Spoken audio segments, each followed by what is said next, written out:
Aku sedang dalam masa nifas, ibu mertuaku tidak peduli, suamiku malah membentak, ibuku tidak punya kewajiban untuk melayanimu. Aku menggendong anakku pulang ke rumah orang tuaku.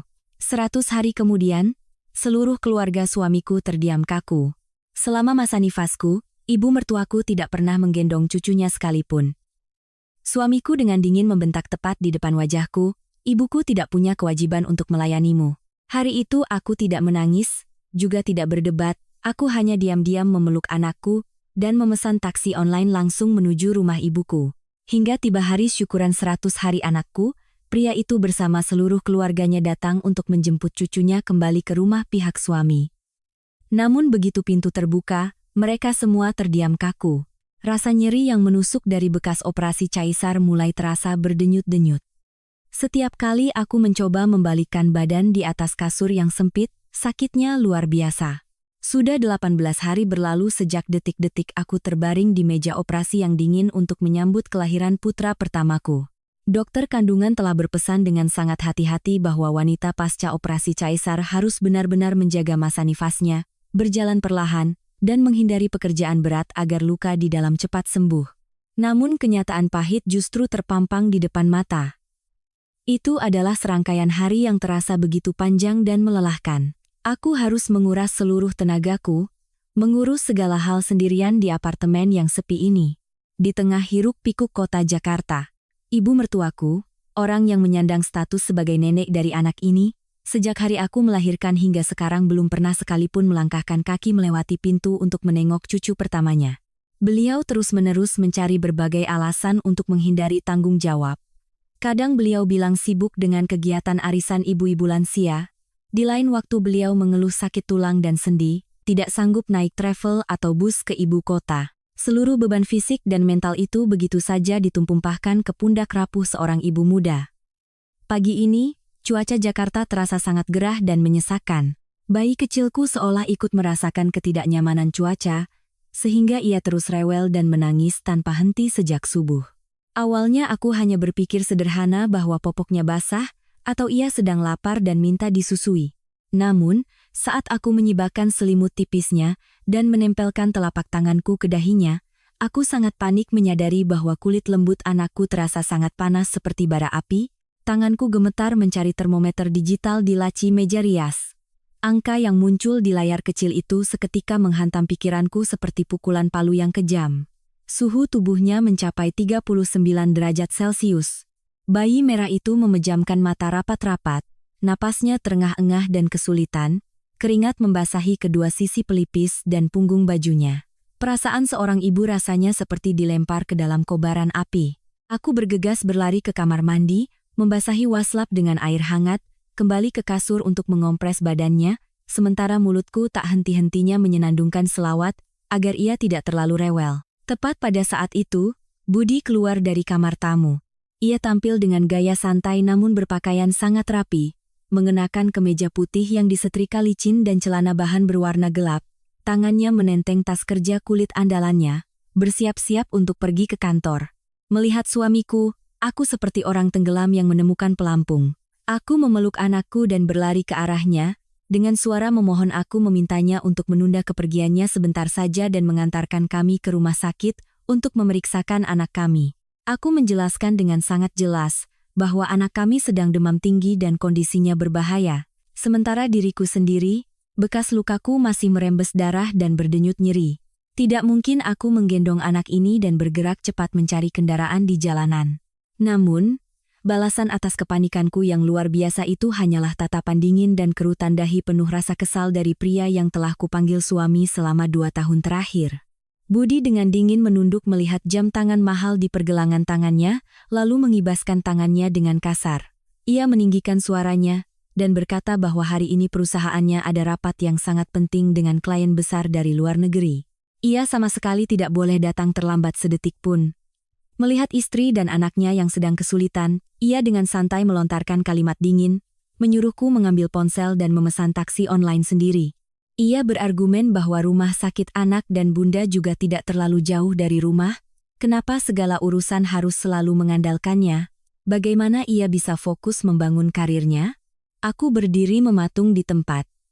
menatap Budi dengan mata terbelalak, seolah aku sedang menatap orang yang benar-benar asing. Air mata kepedihan mulai berlomba-lomba menetes dari sudut mataku. Aku dengan suara keras menyalahkannya sebagai ayah yang tidak punya hati. Anak kandungnya sedang sakit dan nyawanya terancam, tetapi di kepalanya hanya peduli pada pekerjaan dan jabatannya sendiri. Hanya karena satu kalimat yang menyentuh harga dirinya, Budi langsung meledak marah. Ia membanting tas kulitnya ke sofa, menunjuk tepat ke wajahku, dan memaki-makiku dengan kasar. Ia berteriak menyuruhku berhenti bersikap manja.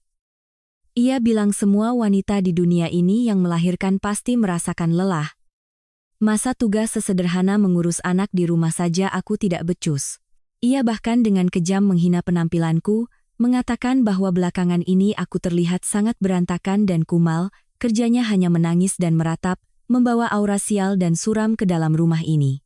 Batas kesabaranku sepertinya sudah mencapai titik ujung. Aku mengungkit soal ibunya, menyalahkan ibu mertuaku yang sama sekali tidak mempedulikan cucunya, membiarkan menantunya harus berjuang sendirian saat sakit dan menderita. Mendengar aku menyebut ibunya, urat leher Budi semakin menegang dan ia membentak lebih keras. Ia melotot, menekankan setiap kata dengan jelas, bertanya padaku apakah aku menuntut ibunya melayani dan merawatku. Ia dengan sombong menyatakan bahwa uang gaji yang ia bawa untuk menghidupi rumah ini sudah lebih dari cukup. Aku jangan meminta hal-hal yang tidak masuk akal. Setelah berkata demikian, Budi merampas tas kulitnya, membalikkan badan dan berjalan lurus keluar pintu utama. Ia membanting pintu dengan suara keras yang menggema di seluruh lorong, meninggalkan aku dan anakku yang tak berdaya di tengah ruang tamu yang dingin. Suara bantingan pintu yang tanpa perasaan itu bagaikan siraman air es, yang membangunkanku dari kebodohanku selama ini. Rasa sesak mencekik tenggorokanku, yang seketika berubah menjadi tekad baja, yang belum pernah kumiliki sebelumnya. Aku menggunakan lengan bajuku untuk menyeka air mata kelemahan ini, menggertakkan gigiku untuk menahan rasa nyeri yang menusuk dari perut bagian bawah. Aku membaringkan anakku sejenak di kasur yang aman, lalu bergegas menarik koper dari bawah tempat tidur. Aku memasukkan beberapa potong baju bayi, sekotak susu formula, sebungkus popok, dan dokumen-dokumen identitas paling penting milik kami berdua ke dalam koper secara acak. Setiap langkah yang kuambil terasa seperti tarikan luka operasi yang ngilu hingga ke tulang. Tapi aku bersumpah tidak akan membiarkan diriku tumbang saat ini. Aku memakai jaket tebal, memeluk erat bayiku yang tubuhnya terasa seperti tungku, satu tangan menarik koper, dan melangkah mantap keluar dari apartemen yang dulunya kusebut sebagai rumah. Begitu duduk di dalam taksi online yang mengarah ke Rumah Sakit Anak dan Bunda, RSAB, aku langsung menelpon ibu kandungku. Begitu mendengar suara hangat ibuku dari ujung telepon, segala pertahananku runtuh dan aku menangis terseduh-seduh. Aku memberitahu ibuku bahwa cucunya sedang demam sangat tinggi dan memohon agar ayah dan ibu segera memesan mobil menuju pintu gerbang rumah sakit untuk menjemput kami. Taksi itu melaju melewati jalanan Jakarta yang padat kendaraan, membawa seorang ibu muda yang memikul luka batin yang berdarah dan seorang bayi yang menggeliat karena demam. Tepat pada pagi hari yang tragis itu, aku memutuskan untuk membuang pria bajingan yang hanya peduli pada gengsinya sendiri. Rumah sakit anak di Senin pagi penuh sesak oleh pasien dan keluarga mereka. Begitu sopir taksi yang baik hati itu memberhentikan mobilnya di lobi UGD, aku sudah melihat sosok ayah dan ibuku yang tampak gelisah menunggu di gerbang. Begitu melihatku turun menggendong anak dengan wajah pucat pasi, kedua orang tua rentan itu bergegas berlari menghampiri. Wajah ayah dan ibuku yang mulai keriput memancarkan kepanikan dan rasa iba yang tak terlukiskan. Ayahku mengulurkan tangannya yang kasar, bergegas mengambil alih cucunya yang sudah lemas karena demam. Sementara ibu memeluk pinggangku dengan kedua tangannya, memapahku melangkah tertatih-tatih ke dalam lobi rumah sakit. Dokter jaga UGD yang melihat bayi demam tinggi segera memprioritaskan penanganannya. Setelah serangkaian tes darah dan ronggen paru-paru darurat, dokter tersebut mengerutkan kening melihat hasil lab, lalu memberikan diagnosis akhirnya. Anakku menderita pneumonia akut, harus segera menjalani rawat inap untuk perawatan intensif dan diobservasi ketat setidaknya selama 3 hari. Memegang rekam medis dengan cap merah di tanganku, kakiku lemas, tak tersisa sedikit pun tenaga. Aku menundukkan kepalaku di bahu ibuku yang kurus dan menangis terseduh-seduh. Malam pertama di ruang rawat anak berlalu dalam suasana sepi yang menyesakkan dada. Putraku.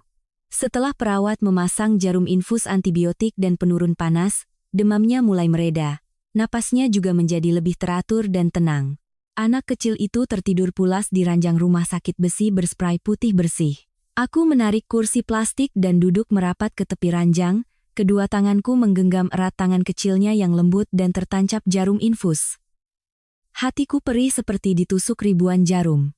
Ibuku duduk di ranjang lipat di seberangku, mengulurkan tangannya yang hangat untuk merapikan rambutku yang berantakan dan lepek karena keringat. Dengan suara serak karena menahan tangis, ia bertanya padaku, bagaimana bisa semuanya menjadi seperti ini? Mengapa Budi sebagai suami dan ayah justru membiarkan istri yang masih lemah dan anak yang sakit pergi ke UGD sendirian? Perhatian yang tulus dan hangat dari ibuku bagaikan tuas yang menghancurkan benteng pertahanan terakhir di hatiku. Segala rasa sakit, derita, dan penghinaan yang kupendam selama 9 bulan 10 hari kehamilan yang berat, serta 18 hari masa nifas yang terasa seperti neraka dunia, mengalir keluar tanpa bisa kutahan lagi. Sambil terisak, aku menceritakan pada ibuku semua sudut kelam yang selama ini kugigit jari dan kusembunyikan demi menjaga nama baik dan kedamaian kedua belah pihak keluarga. Aku bercerita tentang hari-hari saat aku mengalami morning sickness yang parah, memuntahkan segala cairan empedu setiap kali makan sesuatu, tubuhku melemah drastis. Budi yang menyaksikan hal itu jangankan memberikan kata-kata dukungan, ia malah mencibirku sebagai perempuan manja yang berlagak seperti putri keraton. Ia sering membandingkanku dengan istri orang lain, mengatakan bahwa istri orang hamil besar dan hampir melahirkan pun masih naik motor pergi bekerja, sementara aku baru bergerak sedikit saja sudah mengeluh lelah. Aku melanjutkan ceritaku. Malam saat aku mulai kontraksi, perutku sakit luar biasa di ruang tunggu persalinan. Rasa sakit akibat kontraksi rahim mencekik dan menusuk hingga ke ubun-ubun. Ketika aku menggeliat dan berbalik mencari sandaran dari suamiku, yang kulihat adalah sosoknya yang sedang duduk menyilangkan kaki di kursi tunggu stainless steel, asyik bermain game online di ponselnya, sesekali mengumpat dan memaki dengan keras karena kalah dalam permainan. Kekejamannya tidak berhenti sampai di situ. Sejak hari aku keluar dari rumah sakit dan membawa anak kami pulang ke apartemen, Budi langsung memindahkan bantal dan selimutnya ke ruang tamu untuk tidur terpisah. Ia beralasan bahwa bayi sering menangis di malam hari dan suara berisiknya mengganggu kualitas tidur emasnya serta performa kerjanya di kantor keesokan harinya. Segala pekerjaan tanpa nama, mulai dari mengganti popok, menyeduh susu formula, hingga bergadang menidurkan anak, semuanya kutangani sendiri. Tanpa mempedulikan fakta bahwa luka operasi perutku bernanah dan merembes darah karena terlalu banyak bergerak. Ibuku duduk mendengarkan dengan saksama, air mata orang tuanya menetes satu persatu jatuh ke punggung tangannya yang keriput. Ayahku berdiri diam di koridor rumah sakit, mengintip melalui celah kaca pintu, wajahnya menggelap karena kemarahan yang bercampur dengan rasa tak berdaya. Suasana di ruang rawat tenggelam dalam keheningan yang berat hingga mencekik, yang terdengar hanyalah bunyi titit dari mesin pemantau detak jantung. Aku menarik napas dalam-dalam, menghirup udara beraroma antiseptik kuat ke dadaku, lalu mendongak menatap lurus ke mata ibuku yang merah. Dengan nada suara yang tenang, jelas, dan paling tegas yang pernah kumiliki, aku mengucapkan 3 kata yang telah mengakar di kepalaku sejak aku melangkah keluar dari rumah pagi tadi. Aku ingin cerai. Ibuku tertegun selama beberapa detik, kedua tangannya bergetar pelan, tapi kemudian ia menggenggam tanganku erat-erat, mengangguk dengan sangat tegas. Ia berkata dengan suara parau, putrinya sudah cukup banyak menderita. Jika keluarga orang lain tidak punya hati nurani dan tidak tahu belas kasihan, maka ayah dan ibulah yang akan menyayangimu. Besok saat keluar dari rumah sakit, bawa saja cucuku ke rumah kita. Dukungan penuh dari orang tuaku di saat paling kritis bagaikan obat ajaib yang memberiku kekuatan tak kasat mata yang sangat besar untuk menghadapi badai. Selama 3 hari penuh putraku dirawat di rumah sakit, Budi sama sekali tidak menunjukkan batang hidungnya untuk menjenguk, bahkan tidak ada satupun pesan teks untuk menanyakan apakah anaknya masih hidup atau sudah mati. Satu-satunya panggilan telepon yang ia lakukan padaku adalah pada sore hari di hari kedua. Begitu aku mengangkat teleponnya, aku langsung dihadapkan pada nada suaranya yang ketus dan kesal. Budi langsung memakiku, menuduhku seenaknya kabur dari rumah membawa anak, membuat tetangga apartemen bergosip, dan mengabarkan bahwa keluarganya suka menyiksa anak istri. Ia menggunakan nada bicara sok berkuasa, memerintahkanku untuk segera membawa anak kembali ke rumah malam itu juga untuk menyelamatkan sisa-sisa wajah keluarganya. Mendengar kata-kata yang begitu tak berperasaan dan sangat egois itu, aku hanya tersenyum sinis dengan penuh penghinaan lalu langsung mematikan telepon. Nama baiknya dan keluarganya mulai detik ini, dan seterusnya tidak akan ada hubungannya lagi dengan kehidupanku. Hari ketiga di rumah sakit berlalu, dokter melakukan pemeriksaan terakhir dan mengumumkan bahwa pneumonia anakku sudah stabil sepenuhnya, dan kami bisa mengurus administrasi kepulangan untuk melanjutkan pengobatan di rumah. Memegang surat keterangan keluar rumah sakit di tanganku, hatiku terasa sedikit lebih ringan. Ayahku dengan hati-hati memanggil taksi online berkapasitas besar untuk menjemput kami berdua beserta barang bawaan kami yang menumpuk menuju rumah pinggiran kota. Rumah sederhana beratap genteng yang sudah sedikit berlumut, terletak di dalam gang sempit yang tenang di pinggiran Jakarta, membuka pintunya lebar-lebar untuk menyambutku. Persis seperti hari di mana aku masih seorang gadis remaja. Ibuku begadang semalaman untuk mencuci bersih spray, selimut, dan bantal, serta merapikan kamar lamaku dengan sangat apik. Aroma minyak telon menguar di udara, meredakan ketegangan saraf yang mengejarku selama beberapa hari terakhir. Kedamaian mutlak di rumah orang tuaku adalah sesuatu yang telah lama kudambakan. Ayahku mengambil alih tugas menggendong dan menidurkan cucunya. Setiap kali bayiku rewel, beliau bahkan pergi sendiri ke pasar untuk memilih sayur katuk segar dan ikan gabus yang gemuk untuk dimasak menjadi lauk bergizi bagi putrinya yang sedang menyusui. Ibuku mengurus cucian popok, serta merebus air rempah untuk mandi agar tubuh dan mentalku cepat pulih. Di bawah perawatan penuh kasih sayang dari ayah dan ibuku, luka operasiku mengering dengan sangat cepat, rasa sakitnya pun perlahan berkurang lalu menghilang. Wajahku kembali merona, tidak lagi pucat pasi seperti mayat hidup seperti saat berada di rumah mertua. Sore hari berikutnya, ponselku bergetar menandakan pesan baru. Saat membuka layar, yang kulihat adalah teks panjang lebar dari nomor ibu mertuaku. Beliau memulai dengan nada sombong yang khas. Menyalahkanku sebagai menantu yang keras kepala, merasa hebat karena telah melahirkan anak laki-laki, sehingga berani berulah kabur ke rumah orang tua kandung. Beliau menggunakan kata-kata kasar untuk menceramahiku, menuntutku untuk segera mengubah sifatku, harus tahu cara menjadi wanita yang mengerti aturan dan memenuhi kewajiban terhadap keluarga suami. Beliau mengancam bahwa jika aku tidak ngoceh patuh dan membawa anakku kembali untuk meminta maaf kepada Budi, beliau tidak akan mengizinkanku menginjakkan kaki di pintunya lagi. Membaca setiap baris pesan tanpa perasaan itu, api kemarahan di hatiku berkobar hebat. Aku bukan lagi menantu penurut yang akan menahan segala derita seperti dulu. Aku langsung mengetik balasan dengan sangat tajam. Aku menanyakan satu pertanyaan fatal padanya. Apakah ibu tahu bahwa cucu kandung ibu demam sangat tinggi hingga kena pneumonia akut dan harus dirawat di rumah sakit untuk merebut nyawanya kembali selama beberapa hari terakhir? Ataukah ibu hanya peduli apakah menantu ibu patuh melayani keluarga ibu atau tidak? Setelah mengirimkan pesan yang penuh dengan kebencian itu, aku langsung menekan tombol blokir secara permanen untuk nomor teleponnya. Aku juga melakukan hal yang sama pada nomor telepon dan semua akun media sosial Budi.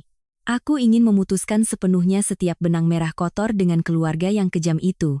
Beberapa hari kemudian, ketika mentalku sudah mulai pulih, aku meminta izin pada ibuku untuk meninggalkan bayiku di rumah, sementara aku berjalan-jalan ke area taman dekat perumahan untuk menghirup udara segar.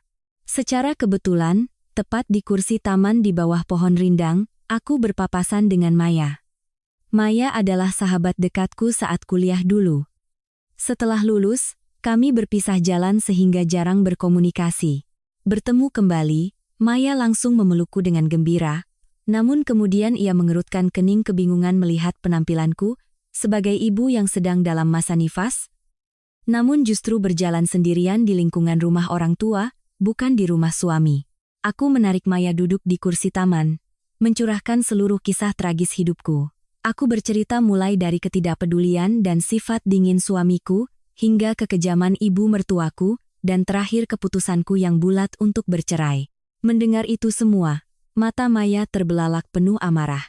Ia menepuk pahanya dengan keras, dengan marah memaki suami brengsek itu dan keluarganya. Maya memegang tanganku, matanya memancarkan ketulusan, menasihatiku bahwa tidak ada gunanya menangisi tumpukan sampah seperti mereka. Tiba-tiba Maya seperti teringat sesuatu. Dengan antusias ia memberitahuku bahwa agensi media tempat ia bekerja saat ini sedang sangat membutuhkan posisi content creator spesialis untuk rubrik keluarga dan wanita. Maya sangat tahu kemampuan menulisku yang tajam dan pola pikirku yang kritis sejak zaman kuliah.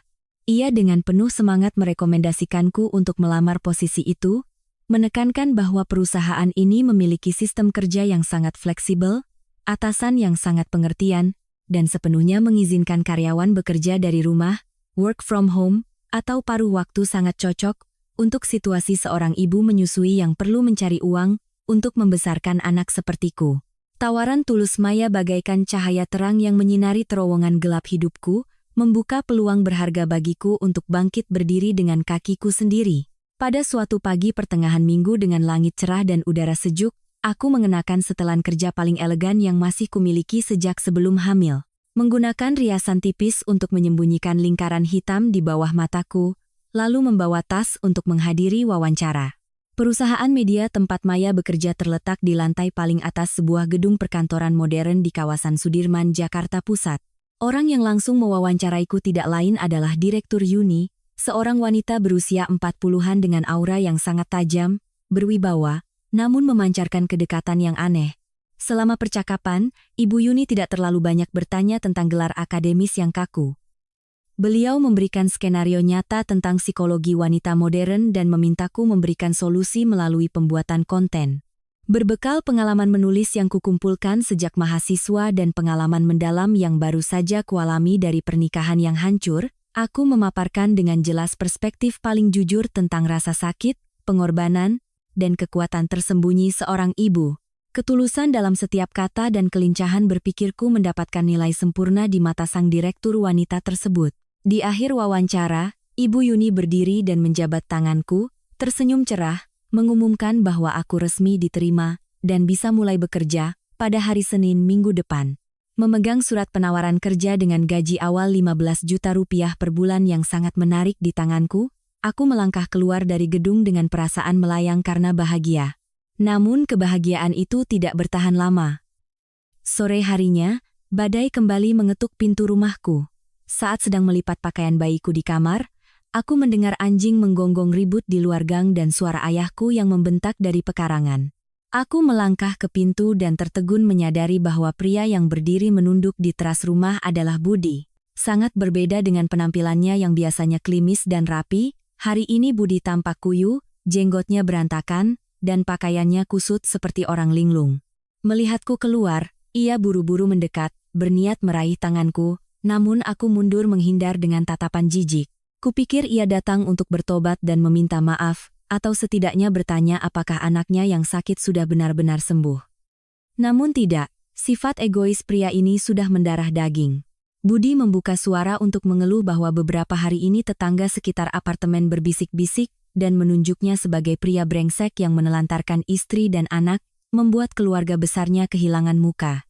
Ia juga bilang atasannya di kantor mendengar desas-desus tentang keluarganya, yang berantakan sehingga menunjukkan sikap tidak senang, yang berdampak pada penilaian promosi jabatannya yang akan datang.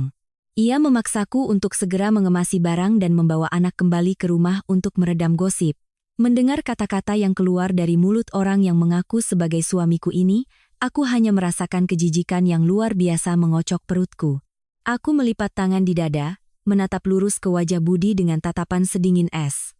Aku dengan tegas menyatakan bahwa antara diriku dan dia sudah tidak ada hubungan apa-apa lagi. Aku memintanya untuk segera menandatangani surat cerai yang telah kukirimkan melalui pos. Ayah dan ibuku yang berdiri di samping menyaksikan sikap tak tahu diri menantu mereka tak bisa lagi menahan kesabaran.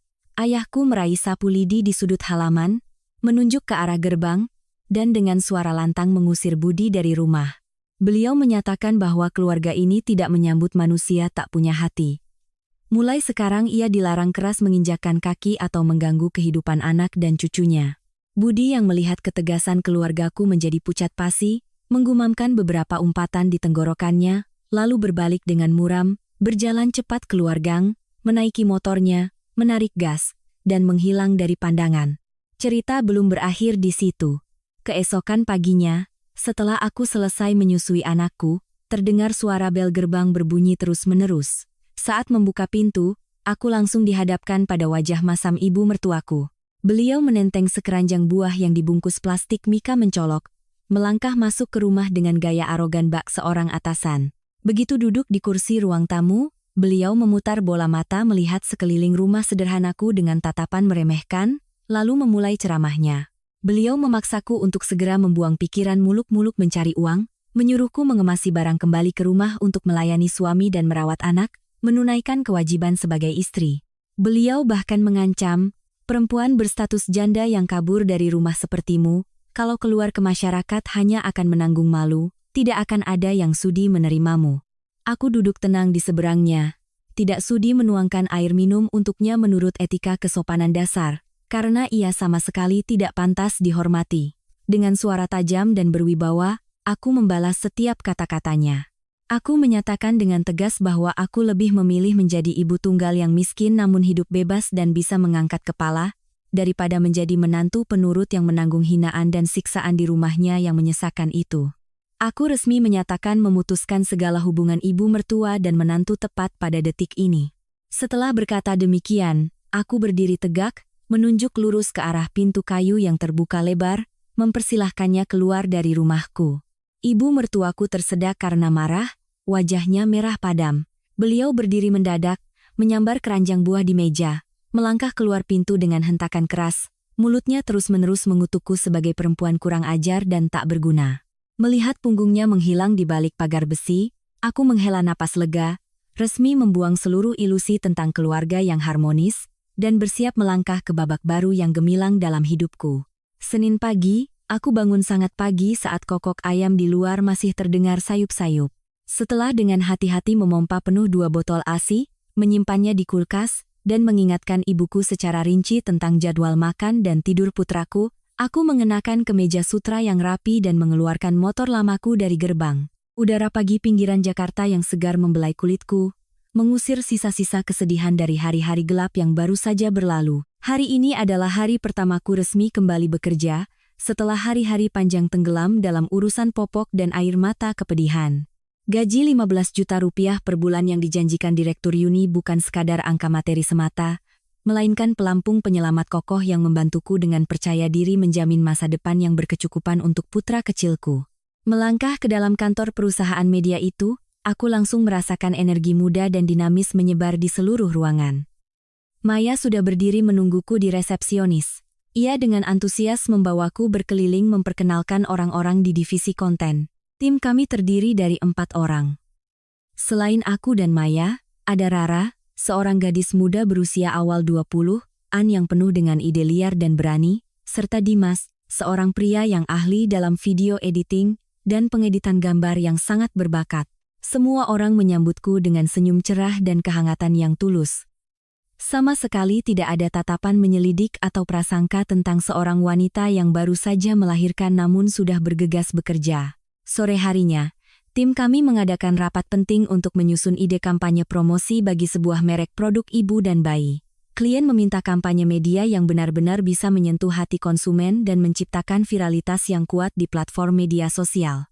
Anggota tim secara bergiliran mengemukakan ide-ide tradisional, yang mayoritas berpusat pada citra seorang ibu yang lembut, mengorbankan seluruh masa mudanya, dan ambisi pribadinya demi mengurus rumah tangga, selalu bersiaga di samping buayan merawat anaknya. Mendengar paparan tersebut, tiba-tiba muncul perasaan gelisah yang sulit dijelaskan dalam diriku. Dari pengalaman berdarah yang kualami sendiri, aku menyadari bahwa mengagungkan pengorbanan tanpa syarat terkadang justru menjadi tekanan tak kasat mata, tali yang mengikat dan mencekik kehidupan para wanita. Aku meminta izin kepada Direktur Yuni untuk menyampaikan pandanganku. Dengan suara yang dalam namun sangat tegas, aku mengusulkan agar kita mengubah sudut pandang secara total. Aku memberanikan diri mengajukan ide bertajuk 100 kemampuan seorang ibu. Aku menjelaskan secara detail bahwa kita perlu menghapus prasangka kuno yang menganggap wanita yang sudah menjadi ibu harus menerima nasib menukar dan mengorbankan segalanya.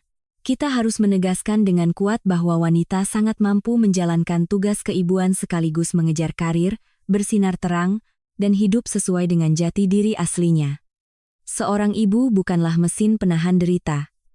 Mereka adalah pejuang tangguh dengan potensi tak terbatas yang belum tergali. Seluruh ruang rapat tenggelam dalam keheningan mutlak, semua mata tertuju padaku. Direktur Yuni mengangguk kagum.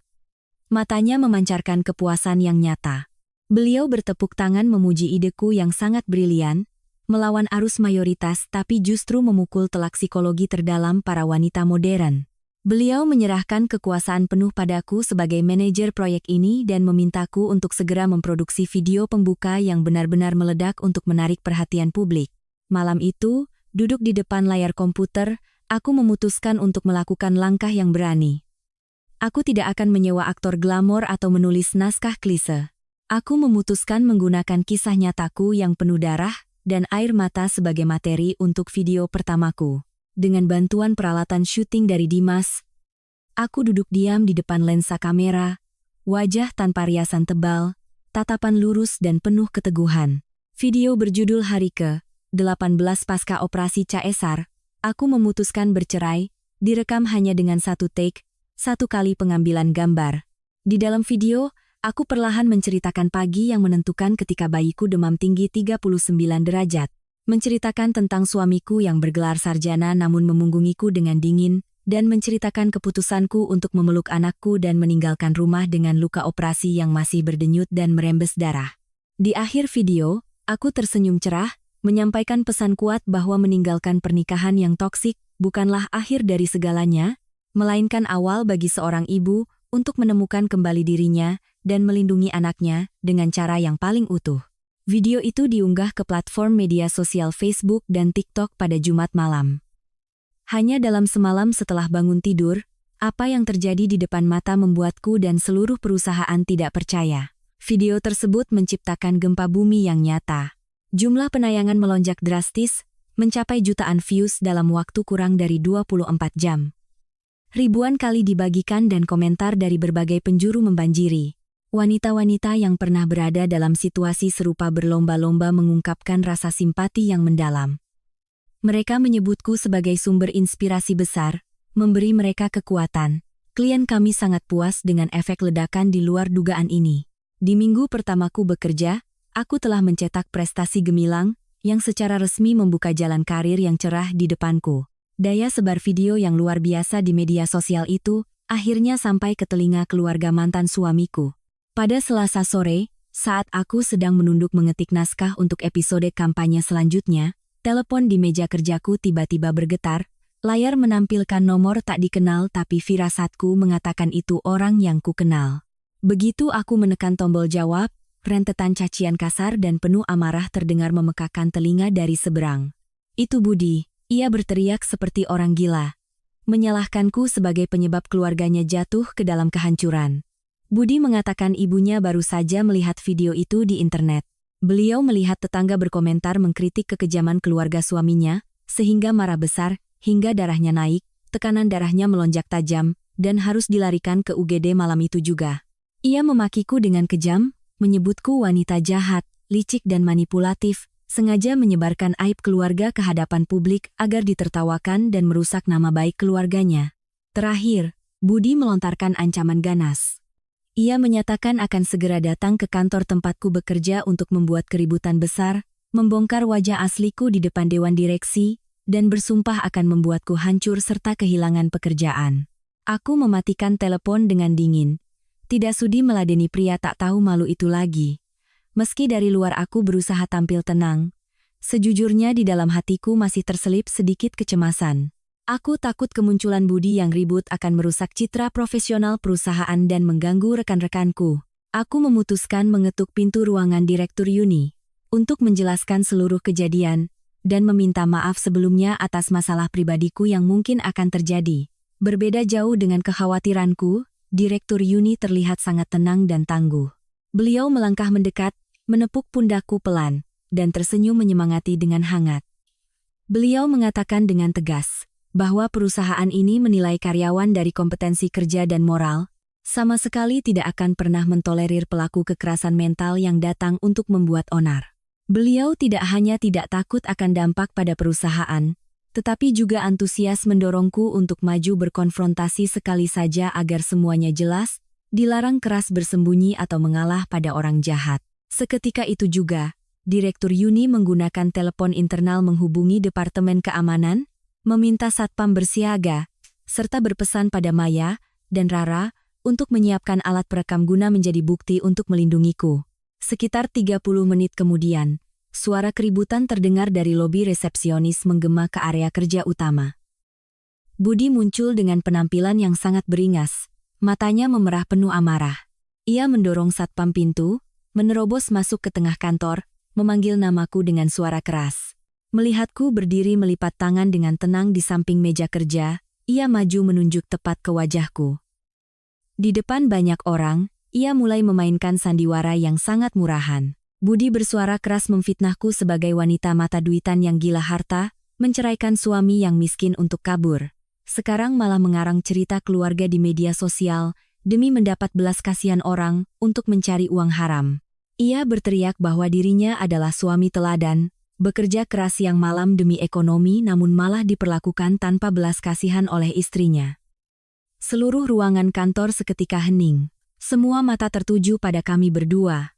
Aku menarik napas dalam-dalam, mengumpulkan seluruh rasa percaya diri dan kebanggaan seorang ibu ke dalam tatapan tajam yang menyapu wajah palsu pria itu. Aku maju selangkah. Suaraku bergema tegas, jelas, dan lantang, membuat setiap kalimat yang kuucapkan seperti pisau yang menusuk kebohongannya. Aku balas bertanya padanya dengan artikulasi yang jelas. Aku bertanya, apakah suami teladan adalah orang yang bersantai main game online di lorong sementara istrinya bergulingan menahan sakit kontraksi di ruang bersalin? Aku bertanya padanya, adakah ayah teladan yang merasa tangisan bayinya terlalu berisik, lalu memindahkan bantalnya untuk tidur di ruang tamu, membiarkan istrinya yang luka operasinya bernanah, harus begadang semalaman menyeduh susu dan mengganti popok? Aku terus mendesaknya dengan pertanyaan paling mematikan. Di mana hati nuranimu saat melihat anak kandungmu demam 39 derajat, tapi kau dengan kejam mengusir dan memaksa istrimu, memanggil taksi sendiri ke UGD, hanya karena kau takut terlambat rapat kantor? Aku meninggikan suaraku menegaskan, semua rekam medis anak kita, semua pesan chat dingin darimu, aku menyimpannya lengkap sebagai bukti hukum. Jangan harap kau bisa memutarbalikkan fakta di depan semua orang. Pertanyaan-pertanyaan bertubi-tubi yang tajam, dan kebenaran telanjang yang terungkap membuat Budi benar-benar bungkam. Wajahnya berubah dari merah padam menjadi pucat pasi. Bibirnya terkatup rapat tak mampu melontarkan satupun kata bantahan. Topeng kemunafikannya telah dirobek tanpa ampun di depan puluhan pasang mata karyawan perusahaan. Maya, Rara, Dimas, dan rekan-rekan lainnya serempak berdiri, maju ke arahku, membentuk dinding pertahanan yang kokoh. Dimas menunjuk ke arah pintu lift, meminta Budi segera keluar dari kantor, jika tidak mereka akan memanggil polisi atas tuduhan mengganggu ketertiban umum. Tim keamanan gedung juga telah tiba tepat waktu, mengamankan kedua sisi tubuh Budi. Menghadapi argumen telak dariku dan kekompakan kolega yang melindungiku, Budi menyadari bahwa ia telah mempermalukan dirinya sendiri. Ia menundukkan kepala ke tanah, menyelipkan ekornya, berbalik dengan muram, berjalan cepat menuju lift, membawa kekalahan yang menyedihkan dan kabur dari perusahaan. Berdiri di tengah pelukan selamat dari semua orang, aku tersenyum simpul, merasa bahwa sebongkah batu besar tak kasat mata yang selama ini menekan dadaku, akhirnya telah hancur lebur sepenuhnya. Kejadian ricuh di kantor itu kupikir akan membuat Budi menyerah dan melepaskan aku dan anakku. Tapi begitulah kehidupan. Pohon ingin diam tapi angin tak mau berhenti. Sifat patriarki dan keserakahannya justru bangkit lebih kuat dari sebelumnya. Beberapa hari setelah diusir dari perusahaanku dengan memalukan, Budi mengirimkan pesan dengan nada yang sangat arogan. Ia menyatakan dengan belak-belakan bahwa ia tidak akan pernah menandatangani surat cerai persetujuan bersama. Bukan hanya itu, ia mengancam akan menggunakan semua koneksi dan kelicikan untuk merebut hak asuh anak laki-laki penerus marganya, bertekad mendepakku keluar dari rumah dengan tangan kosong. Membaca kalimat-kalimat penuh kebencian itu, aku mengerti bahwa perang ini tidak bisa diselesaikan dengan perasaan atau etika biasa lagi. Sudah saatnya aku menggunakan kekuatan hukum untuk melindungi darah dagingku. Berkat rekomendasi antusias dari Direktur Yuni, aku mendatangi kantor pengacara Tirta, seorang pengacara yang sangat berpengalaman dalam kasus hukum pernikahan dan keluarga. Pengacara Tirta adalah orang yang tenang, teliti, dan sangat tajam. Setelah mendengar seluruh rincian ceritaku, ia mengarahkanku untuk mengumpulkan semua bukti yang menguntungkan. Aku dengan hati-hati menyusun kembali setiap lembar rekam medis anakku dari RSAB, mutasi rekening biaya rumah sakit yang kubayar sendiri, dan yang paling penting adalah mengekstrak semua pesan teks dingin dan tak peduli yang dikirim Budi padaku selama masa nifas. Bukti-bukti kuat ini adalah dasar paling kokoh untuk membuktikan bahwa Budi sama sekali tidak memenuhi tanggung jawabnya sebagai ayah, menelantarkan anak di saat kritis. Di saat yang sama, Tuhan seolah memahami penderitaan ibu tunggal sepertiku, sehingga Ia membukakan pintu yang cerah benderang. Gema dari video hari ke-18 pasca operasi sesar, aku memutuskan bercerai, tidak menunjukkan tanda-tanda mereda, melainkan semakin meluas di komunitas ibu menyusui. Kisah yang menyentuh hati jutaan perempuan itu membuatku dilirik oleh jajaran direksi merek produk ibu dan bayi tersebut. Dalam sebuah rapat rutin, perwakilan merek secara langsung menawarkan kontrak untuk menjadikanku sebagai brand ambasador eksklusif untuk kampanye mereka selama 1 tahun. Memegang kontrak senilai 1 miliar rupiah di tanganku, ditambah dengan kesepakatan pembuatan video iklan terpisah senilai 750 juta rupiah, aku menitikkan air mata kebahagiaan. Uang dalam jumlah besar ini bagiku bukan sekadar imbalan atas kerja kerasku, melainkan senjata pamungkas yang membantuku dengan percaya diri menegaskan di depan pengadilan bahwa aku memiliki kapasitas finansial yang sangat berlebih untuk memberikan kehidupan terbaik bagi putraku. Berita tentang kebangkitanku yang melesat bagai layang-layang terbawa angin dengan cepat menyebar, dan tentu saja tidak luput dari telinga Budi dan keluarganya. Suatu sore akhir pekan, saat aku menenteng tas keluar dari lobi utama gedung kantor, aku melihat Budi sudah berdiri menungguku di sana. Penampilannya hari ini sangat berbeda. Ia mengenakan kemeja rapi, tangannya memeluk sebuket mawar merah raksasa, sementara tangan lainnya memegang sebuah kotak beludru merah kecil. Begitu melihat sosokku melewati pintu kaca, Budi langsung berlari menghampiri, tiba-tiba berlutut dengan satu kaki di atas lantai granit yang dingin, disaksikan oleh tatapan kaget dan penasaran dari puluhan pekerja kantoran yang berlalu lalang. Ia mendongak, mencoba memeras beberapa tetes air mata palsu, dengan suara memelas memohon padaku, agar mengingat ikatan suami istri selama ini, dan memaafkannya. Budi meratap bahwa ibunya sedang sakit parah dan terbaring di tempat tidur karena syok tekanan darah tinggi. Keluarganya sangat kekurangan orang dan kacau balau. Ia memohon agar aku membawa anak kami pulang untuk menyatukan kembali keluarga, dan agar aku bisa menjalankan baktiku mengurus ibu mertua. Aku berdiri terpaku di tempat, menatap wajah hina pria yang sedang berlutut di bawah kakiku dengan tatapan jijik yang luar biasa. Aku sama sekali tidak gentar atau tersentuh oleh drama murahan ini. Dengan nada dingin dan tegas, aku membongkar wajah aslinya di siang bolong. Aku berkata tepat di depan wajahnya agar ia tidak lagi memakai topeng sok bermoral untuk menipuku sekali lagi. Ia ingin aku kembali semata-mata karena keluarganya sedang butuh pembantu gratis untuk melayani ibunya, memandikan dan membersihkan kotorannya. Lebih dari itu, ia melihatku baru saja menandatangani kontrak bernilai miliaran. Sehingga rasa iri dan keserakahan yang tak berujung muncul di hatinya, ingin menggunakan tameng keluarga untuk menumpang hidup dan memeras keringatku. Aku menyatakan dengan lantang di depan semua orang yang menonton bahwa pria brengsek yang mengusir anak istrinya saat sakit, lalu berlutut memohon seperti pengecut saat istrinya punya uang, selamanya tidak akan pernah punya kesempatan masuk ke kehidupanku lagi. Setelah berbicara, aku tak sudi menatapnya sedetik pun lagi. Dengan tegas memberi isyarat kepada 2 satpam gedung untuk mendekat. Pasukan keamanan dengan cepat bergerak mengapit dan menyeret paksa pria serakah dan brengsek itu keluar dari area lobi. Buket mawar merah itu jatuh berserakan di lantai, hancur terinjak-injak oleh langkah kaki tak peduli yang lewat, sama seperti bagaimana aku menghancurkan dan mengubur sepenuhnya hubungan asmara yang salah di masa lalu. Perang hukum kini telah resmi dimulai. Aku mengangkat kepala melangkah ke depan, siap menghadapi sidang putusan yang akan datang. Langit Jakarta pada pagi hari sidang sangat cerah dan biru, seolah menandakan hari di mana keadilan akan ditegakkan dengan transparan. Aku melangkah ke ruang sidang dengan mental yang sangat kokoh, mengenakan setelan hitam yang rapi, rambut digelung rapi di belakang leher. Berjalan di sampingku, pengacara Tirta tampil berwibawa, menenteng tas kerja berisi bukti-bukti paling tajam. Duduk di kursi barisan belakang adalah ayah dan ibu kandungku. Kedua orang tua itu saling menggenggam tangan, menatap putrinya dengan pandangan penuh keyakinan dan dorongan. Di seberang sana, Budi hadir bersama ibunya. Wanita itu duduk di kursi roda, kepalanya dibalut kerudung lusuh, wajahnya sengaja dirias pucat pasi, sesekali batuk lemah untuk memerankan sosok nenek tua sakit-sakitan yang malang. Ketika hakim mengetuk palu dengan penuh wibawa untuk memulai sidang, pengacara pihak Budi langsung berdiri memaparkan argumennya. Mereka menyusun drama pemutarbalikan fakta yang sangat tak tahu malu. Budi berdiri di depan mimbar kesaksian, memasang wajah pria sukses namun malang. Ia dengan suara keras memfitnahku sebagai perempuan jalang yang gila harta.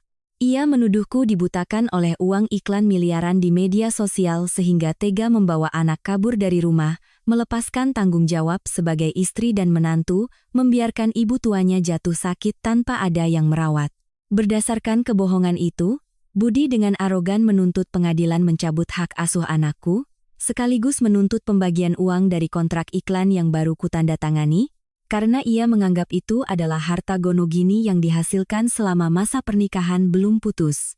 Mendengar kebohongan terang-terangan yang keluar dari mulut pria brengsek itu, aku sama sekali tidak marah atau kehilangan kendali. Ketika diizinkan oleh majelis hakim untuk berbicara, aku perlahan berdiri, satu persatu menyajikan bukti besi yang telah aku dan pengacara Tirta siapkan dengan susah payah. Aku menyerahkan ke meja hakim tumpukan rekam medis putraku yang bercap merah dari RSAB, membuktikan dengan jelas kondisi kritis bayi tersebut pada hari aku terpaksa meninggalkan rumah. Selanjutnya, aku meminta pengadilan memeriksa pesan-pesan teks yang diekstrak dari ponsel, mencatat dengan jelas setiap makian, sikap acuh tak acuh, dan dingin dari Budi saat aku memohonnya untuk membawa anak kami ke rumah sakit.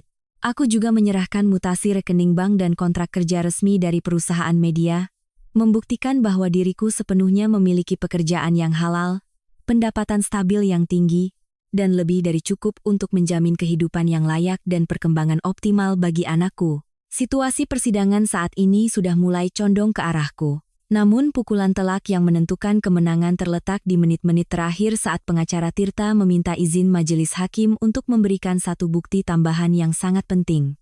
Pengacara Tirta dengan lantang membacakan dokumen berstempel merah dari perusahaan tempat Budi bekerja. Isi dokumen tersebut menegaskan dengan jelas bahwa Budi telah resmi dipecat oleh Dewan Direksi minggu lalu karena kinerja yang buruk, sering mengabaikan pekerjaan, dan menyebabkan perpecahan internal. Budi sendiri saat ini adalah seorang pengangguran, sama sekali tidak memiliki sumber pendapatan apapun untuk menghidupi dirinya sendiri, apalagi untuk berebut hak asuh seorang bayi. Pengumuman pengacara Tirta bagaikan petir yang menyambar di tengah ruang sidang. Budi berdiri kaku di tempat, wajahnya kelabu tanpa sisa darah, kedua kakinya gemetar tak mampu berdiri tegak. Tirai kemunafikan dan kedok kesuksesannya telah dikoyak hancur berkeping-keping. Ibu Budi yang duduk di kursi roda menyaksikan putranya dipermalukan secara telak langsung membuang penyamaran sakitnya. Beliau melompat berdiri dari kursi roda, matanya melotot, menunjuk lurus ke arahku dan berteriak memaki dengan kata-kata yang sangat keji. Beliau mengutukku sebagai perempuan licik yang tega memojokkan putranya ke jalan buntu. Keributan dan sikap tak hormatnya pada tata tertib langsung ditegur keras oleh hakim ketua. Tak lama kemudian, dua petugas keamanan pengadilan maju, dan dengan tegas mengawalnya keluar dari ruang sidang, untuk memastikan ketertiban. Setelah waktu musyawarah tertutup, hakim ketua keluar dan dengan lantang membacakan putusan akhir. Berdasarkan bukti-bukti yang kuat, dan proses perdebatan yang terbuka serta transparan, pengadilan resmi mengabulkan gugatan ceraiku. Pengadilan memutuskan menyerahkan hak asuh anak sepenuhnya kepadaku karena aku berhasil membuktikan moral dan kemampuan finansial yang jauh lebih unggul. Meskipun Budi sedang menganggur, pengadilan tetap menghukumnya untuk wajib membayar nafkah anak sebesar 4 juta rupiah setiap bulan sesuai dengan undang-undang.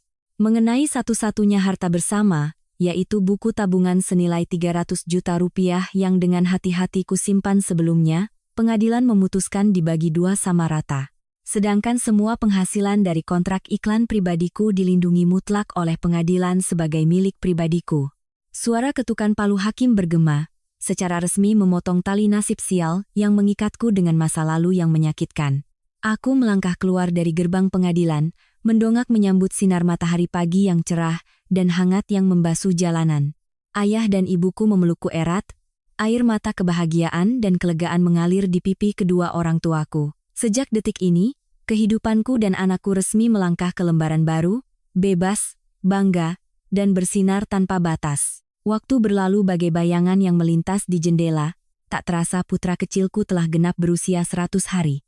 Berbeda jauh dengan masa nifas yang tenggelam dalam air mata dan penghinaan di apartemen yang dingin dulu, acara syukuran 100 hari anakku diselenggarakan dengan sangat meriah dan hangat oleh keluargaku.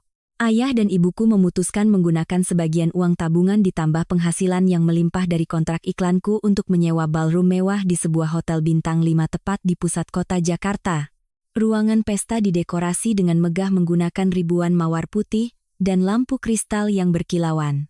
Tamu undangan yang hadir sangat lengkap, mulai dari kerabat dekat dari kampung, tetangga-tetangga baik hati yang selalu menyayangi keluarga kami, hingga seluruh jajaran direksi dan rekan kerja dari perusahaan media tempatku berkarya. Saat acara resmi dimulai, aku mengenakan gaun malam berwarna hijau zamrud yang sangat elegan, rambut disanggul tinggi memperlihatkan wajah yang berseri dan mata yang dipenuhi kebahagiaan paripurna. Aku menggendong anakku yang tenang dalam pelukanku, melangkah naik ke panggung di tengah ruangan. Memegang mikrofon, aku menarik napas dalam-dalam, dan dengan lantang menyampaikan rasa terima kasih dari lubuk hati terdalam. Aku mengungkapkan rasa syukur tak terhingga atas jasa membesarkan dan kasih sayang tanpa pamrih dari orang tua kandungku di saat aku berada di titik paling putus asa. Aku juga menyampaikan terima kasih tulus kepada Direktur Yuni, Maya, Rara, Dimas, dan rekan-rekan kerja yang selalu bahu-membahu, membantuku bangkit dari jurang kehancuran. Aku menyatakan di depan semua tamu bahwa perjalanan bangkit dari air mata telah menempaku menjadi seorang ibu yang tangguh, dan aku bangga karena berani memilih jalan kebebasan demi memberikan kehidupan terbaik untuk putraku. Tepuk tangan dari kursi tamu bergemuruh seperti guntur. Air mata simpati dan senyum penuh berkah mekar di bibir semua orang. Namun, hidup terkadang sangat ironis. Orang jahat biasanya tidak pernah mau melepaskan niat buruknya dengan mudah. Tepat saat suasana ruangan sedang tenggelam dalam kegembiraan yang luar biasa, pintu besar ruangan pesta tiba-tiba didorong dengan kasar. Semua mata tertuju ke arah pintu masuk.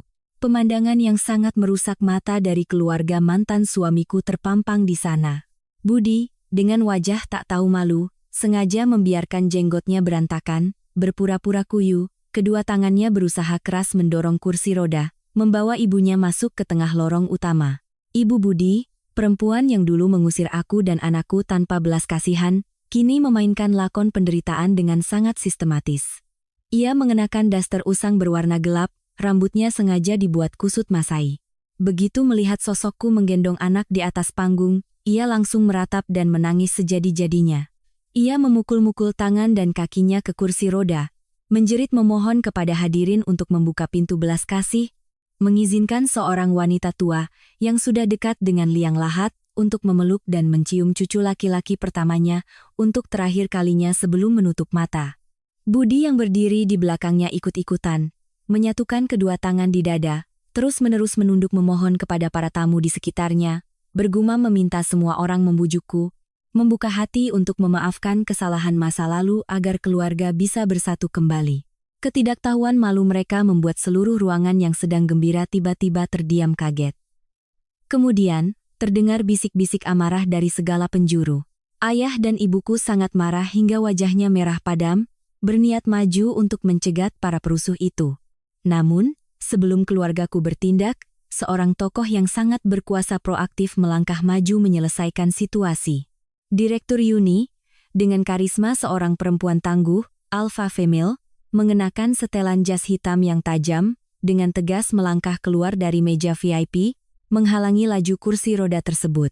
Ibu Yuni menatap lurus ke wajah Budi, dan ibunya dengan tatapan sedingin es, suaranya sangat berwibawa dan jelas. Beliau menyatakan dengan belak-belakan bahwa ini adalah pesta privat keluarga karyawannya. Tidak menyambut kehadiran tamu tak diundang manapun. Beliau dengan keras membongkar kemunafikan mereka. Bertanya langsung pada wanita itu di mana dia saat cucunya sakit pneumonia dan dirawat di rumah sakit, di mana letak kasih sayangnya ketika menantunya yang baru melahirkan, dengan luka operasi yang masih berdarah, diusir dari rumah. Ibu Yuni mengancam dengan tegas bahwa jika Budi dan ibunya tidak segera putar balik dan pergi dari sini, ia akan langsung memanggil tim keamanan hotel dan polisi untuk menjebloskan mereka ke penjara atas tuduhan mengganggu ketertiban umum dan melecehkan kehidupan orang lain. Menghadapi argumen yang setajam silet dan sikap pantang kompromi dari Direktur Yuni, ditambah dengan tatapan mematikan penuh kehinaan dari ratusan tamu di ruangan itu, ibu dan anak itu menyadari bahwa sandiwara menangis mereka telah gagal total. Ibu Budi langsung menghentikan tangis palsunya, melirik ketakutan ke sekeliling, sementara Budi menunduk ke tanah karena terlalu malu. Mereka buru-buru memutar kursi roda, mendorong satu sama lain dengan muram keluar dari ruang pesta, membawa rasa malu yang tiada tara, menghilang di balik pintu kaca. Pesta kemudian dengan cepat memulihkan suasana gembira dan terus berlangsung dengan sangat sukses. Malam itu, setelah aku selesai membersihkan riasan dan memeluk putraku bersiap tidur, layar ponsel tiba-tiba menyala. Sebuah pesan panjang muncul dari nomor tak dikenal, tapi membaca isinya aku tahu itu dari Budi. Ia mengirim pesan memohon padaku untuk mengingat kenangan masa lalu, mengeluh bahwa ia sangat menyesal dan putus asa, memohon padaku untuk memberinya satu kesempatan terakhir untuk memperbaiki hidup. Membaca kalimat-kalimat melankolis itu, tidak ada sedikit pun rasa iba yang terbersit di hatiku, yang tersisa hanyalah kehampaan dan rasa jijik yang luar biasa. Aku tak sudi membalas satu huruf pun, jariku dengan lembut menekan tombol blokir permanen. Senyum damai mengembang di bibirku. Aku menarik selimut untuk anakku, resmi menutup total segala benang merah dengan masa lalu, dan dengan tenang menyambut sinar matahari pagi yang cerah esok hari. Waktu berlalu tak menunggu siapapun, dalam sekejap mata, 3 tahun yang panjang telah berlalu sejak hari aku memutuskan memeluk anakku dan meninggalkan apartemen penuh derita itu. 3 tahun, waktu yang cukup bagi luka batin untuk menutup, cukup bagi sebuah benih kecil untuk tumbuh menjadi pohon yang kokoh menghadapi badai. Perempuan lemah yang dulu menangis menutupi wajahnya di malam hujan kini telah berubah total. Berkat usaha tanpa lelah dan ketajaman berpikir di bidang media, aku telah merintis bisnis sendiri, dan kini menjabat sebagai CEO dari PT Budaya Mentari.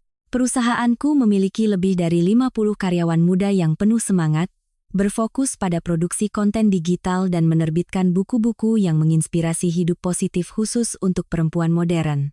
Sore ini, auditorium besar di Pusat Kebudayaan Jakarta dipenuhi dengan puluhan ribu perempuan dari berbagai wilayah.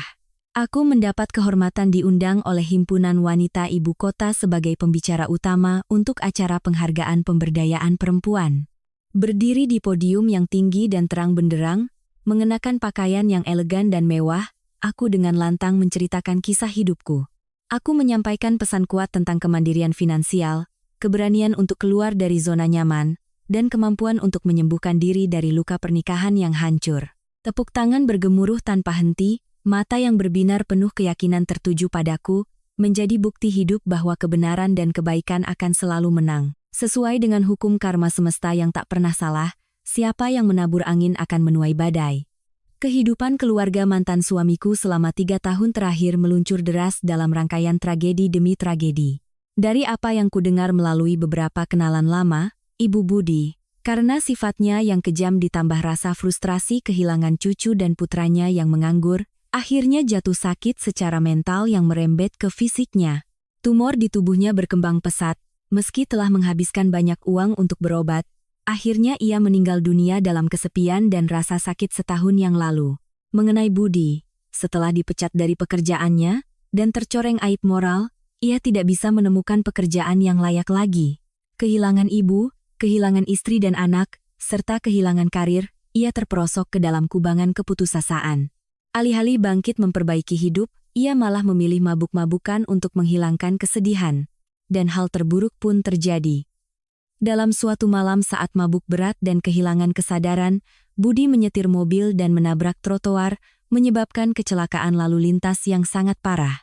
Akibatnya, ia langsung ditahan oleh polisi malam itu juga, menunggu hari persidangan untuk divonis.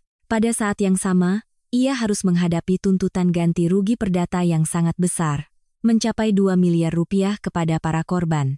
Keluarga besarnya, yang memang sudah bangkrut kini semakin goyah, terpojok ke jalan buntu tanpa jalan keluar. Tepat setelah acara perempuan itu selesai, aku baru saja melangkah ke ruang tunggu VIP menunggu mobil jemputan ketika aku menerima panggilan telepon. Di seberang sana terdengar suara gemetar penuh kepanikan dan kesedihan dari Bibi Budi.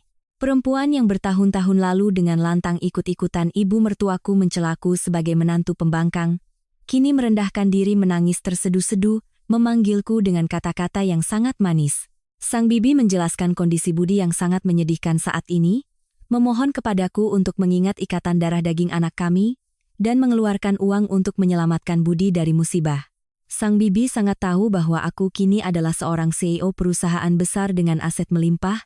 Uang 2 miliar rupiah bagiku hanyalah hal kecil. Aku berdiri bersandar pada pintu kaca ruang tunggu, melemparkan pandangan melihat pemandangan kota yang mulai dihiasi lampu-lampu indah. Dengan nada suara yang sangat tenang, dingin, namun penuh ketegasan, aku membalas permohonan yang tak masuk akal itu.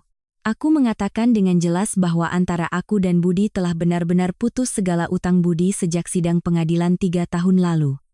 Siapa yang berbuat salah, dialah yang harus bertanggung jawab di depan hukum. Tidak bisa menggunakan masa lalu sebagai alasan untuk memaksa orang lain menanggung akibatnya. Uang yang kuhasilkan dari keringat dan air mataku adalah untuk mengurus masa depan anakku dan berbakti pada orang tuaku. Aku tidak akan pernah menggunakan sepeser pun untuk menoleransi orang yang tak bertanggung jawab, yang membawa petaka bagi masyarakat. Aku menambahkan bahwa satu-satunya tindakan yang bisa kubantu untuk keluarganya saat ini adalah memberikan nomor telepon pengacara Tirta, orang yang sangat ahli di bidang pidana. Jika keluarga ingin mencari pembela untuk meringankan hukuman Budi, silakan hubungi sendiri, sedangkan aku selamanya tidak akan ikut campur.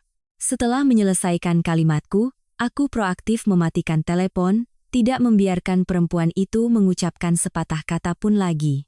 Aku tersenyum lega, menyimpan ponsel ke dalam tas desainer mahal, lalu melangkah dengan penuh percaya diri menuju lobi utama di mana mobil mewahku telah menunggu.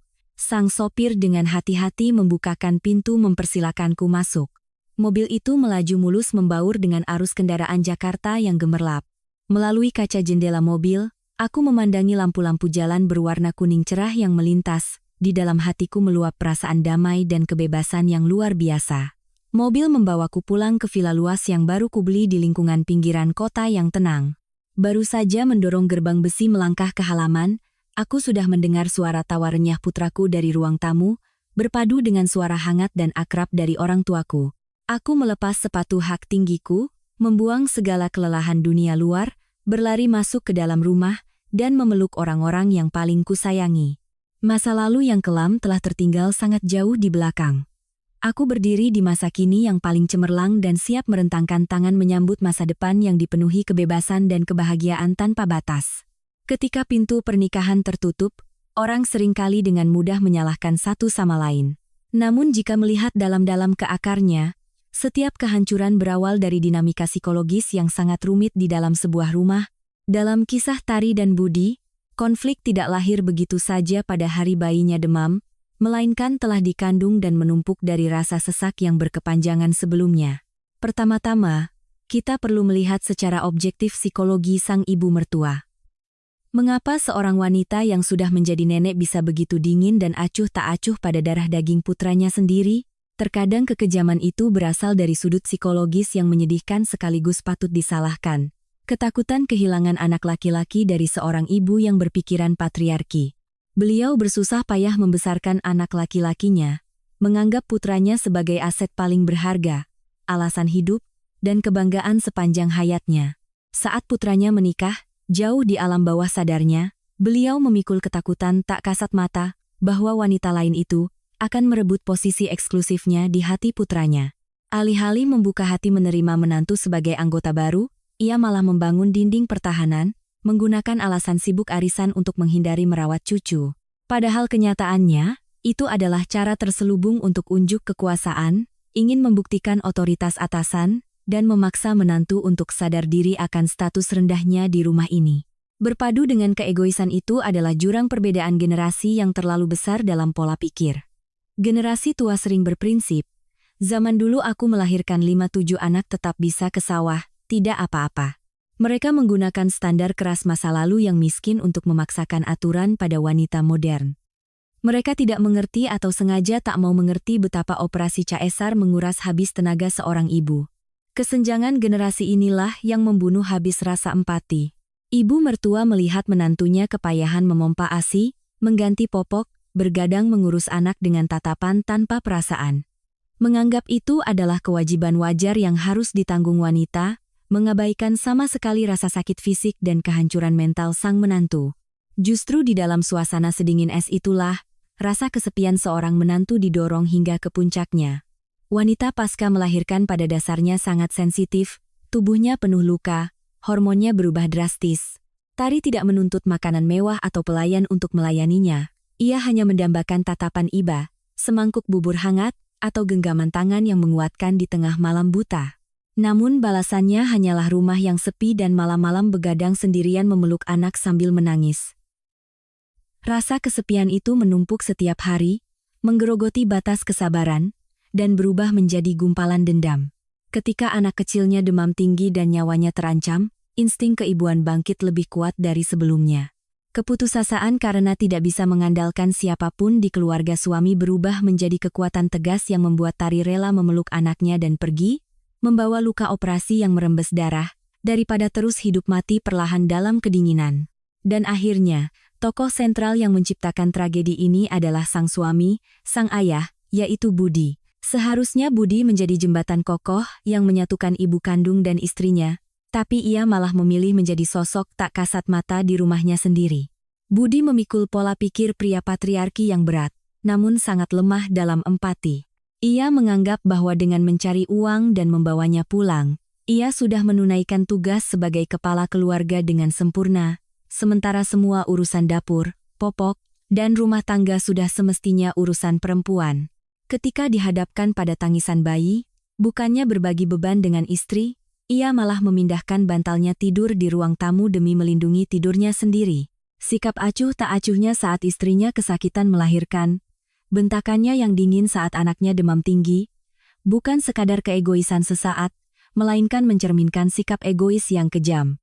Ia mencintai dirinya sendiri, mencintai gengsi semu keluarganya lebih dari nyawa istri dan anaknya. Ketidakhadiran emosional seorang suami adalah pisau paling tajam, yang memotong habis tali pernikahan yang memang sudah terlalu rapuh. Dari kisah keluarga Tari yang menyayat hati ini, setiap dari kita baik sebagai orang tua, sebagai istri, maupun sebagai suami harus merenung dengan tenang untuk mengambil pelajaran berharga bagi rumah tangga kita masing-masing. Kebahagiaan keluarga bukanlah barang yang bisa dibeli di pasar, juga tidak bisa dibangun hanya dengan lembaran uang yang dingin.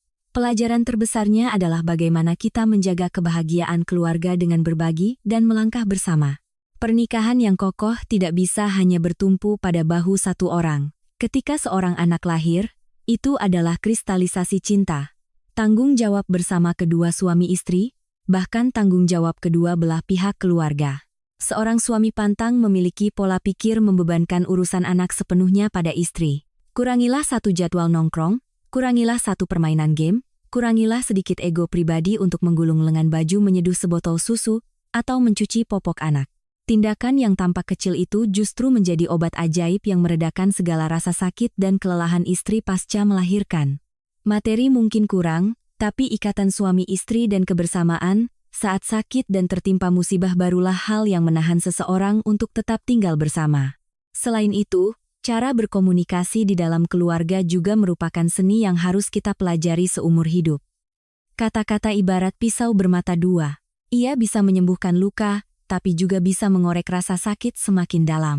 Di saat istri sedang panik karena anak sakit, jika Budi tahu cara menggunakan kata-kata lembut untuk menenangkan, tahu cara menunda pekerjaannya sejenak untuk memprioritaskan keluarga, maka tragedi tidak akan terjadi. Memaki istri sebagai orang manja, atau ibu mertua menggunakan kata-kata arogan menceramahi untuk menekan menantu, adalah cara tercepat membunuh kasih sayang. Di dalam keluarga tidak ada tempat untuk bersaing menang kalah, tidak ada tempat untuk kata-kata kejam. Saat berkomunikasi, utamakanlah perasaan daripada logika. Gunakan ketulusan untuk saling memahami, bukan menggunakan otoritas untuk saling menindas. Ketika konflik keluarga muncul, cara menyelesaikannya akan menentukan kelangsungan hidup pernikahan tersebut. Kita tidak bisa memilih untuk menghindar, tidak bisa menggunakan kekerasan mental, atau menggunakan otoritas orang tua untuk memaksa yang muda menundukkan kepala. Saat ada perbedaan pendapat, yang paling dibutuhkan adalah duduk bersama dan saling mendengarkan dengan hati yang lapang. Tempatkan diri pada posisi orang lain. Suami perlu berani berdiri sebagai penengah yang adil, melindungi yang benar, tidak boleh secara buta membela ibu kandungnya, lalu menginjak-injak harga diri istrinya. Dan ketika semua batas telah dilanggar, ketika kekejaman merajalela, keputusan untuk melepaskan seperti yang dilakukan, Tari juga merupakan sebuah pelajaran tentang keberanian, meninggalkan lingkungan yang beracun untuk melindungi diri sendiri, dan anak bukanlah sebuah kegagalan, melainkan langkah awal untuk terlahir kembali. Terakhir, pemahaman antar generasi adalah kunci serbaguna yang membuka pintu kedamaian bagi semua keluarga. Para orang tua, ketika telah menikahkan anaknya, tolong belajarlah untuk melepaskan. Mencintai anak laki-laki bukan berarti harus mengontrol hidupnya. Juga bukan berarti harus bersikap keras pada menantu perempuan. Anggaplah menantu perempuan seperti putri kandung sendiri, karena dialah orang yang akan merawat putra Anda dan melahirkan cucu penerus garis keturunan keluarga Anda. Zaman telah berubah, adat istiadat patriarki yang kaku perlu dibuang jauh-jauh. Sebaliknya, sebagai anak juga perlu menyampaikan keinginan dengan jelas, bijak namun tegas, tidak menahan derita secara membabi buta, yang pada akhirnya melahirkan kebencian. Hanya ketika kedua generasi mau mundur selangkah, menekan ego pribadi untuk melihat kelelahan satu sama lain, barulah jarak dapat dihapuskan. Keluarga pada hakikatnya adalah tempat untuk pulang, pelabuhan paling damai yang melindungi kita dari segala badai kehidupan. Jangan ubah rumah menjadi medan perang yang dingin, di mana rasa kemanusiaan diukur oleh keegoisan dan prasangka yang keras kepala.